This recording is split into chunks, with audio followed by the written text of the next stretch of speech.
मैले भविष्यको लागि धेरै गर्न सकिन होला, तर तिमीलाई सबैले माया गर्छन्, त्यही मेरो सन्तोष हो। म चिठी पठाउँछु। आफ्नो ज्यानको ख्याल गर्नु है। यात्रा सफल होस्। सधैँ सजग रहनु। हामी प्रतीक्षा गर्छौं।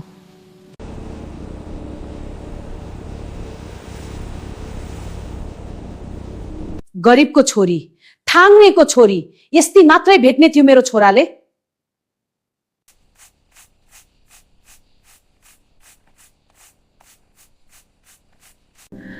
चिठी पनि आएन। तिमीलाई कस्तो? आमा बुवा भाइ बहिनीलाई ठिकै होला नि? तिमीलाई हेला त भएको छैन नि? कसैले नबोकेको पेट बोकिस।